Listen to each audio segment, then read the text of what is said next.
C'était un jour ordinaire dans le petit village de Valeria.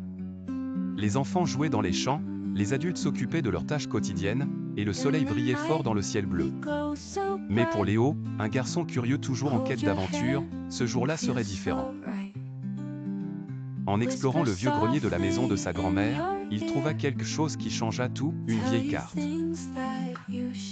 La carte était jaunie et avait des marques qui semblaient dessinées à la main, avec des arbres, des montagnes et une route sinueuse menant à un X, en plein milieu de ce qui semblait être une forêt.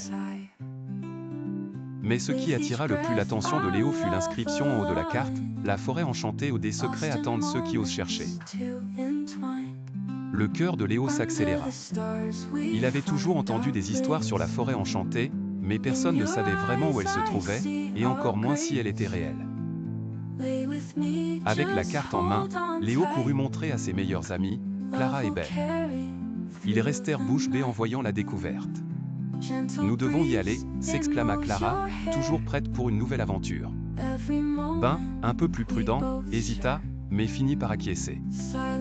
« Alors, allons-y demain matin, tôt », décida Léo, et les trois se préparèrent pour le voyage le plus mystérieux de leur vie. La journée commence, le soleil se levait à peine lorsque Léo, Clara et Ben se retrouvèrent à l'entrée du village. Chacun portait un sac à dos rempli de collations, de lampes de poche et de bouteilles d'eau. Suivant la carte, ils traversèrent des champs, gravirent des collines et passèrent des ruisseaux. Au fur et à mesure qu'ils marchaient, ils remarquèrent que la nature autour d'eux semblait plus vibrante et pleine de vie que jamais, comme s'ils entraient dans un monde différent. Après des heures de marche, ils arrivèrent enfin à l'entrée de la forêt enchantée.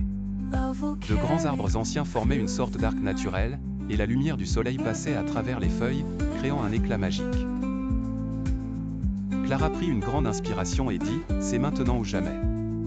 Allons-y ».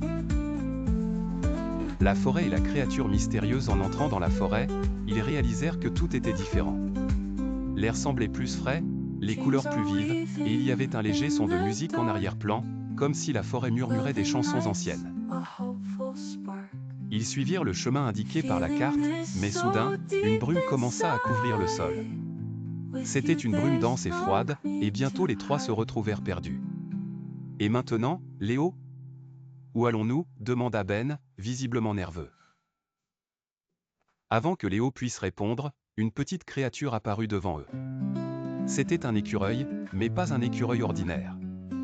Il portait un chapeau rouge et tenait un bâton doré. « Bonjour, jeune voyageur. Que faites-vous dans ma forêt » dit l'écureuil d'une voix douce et amicale.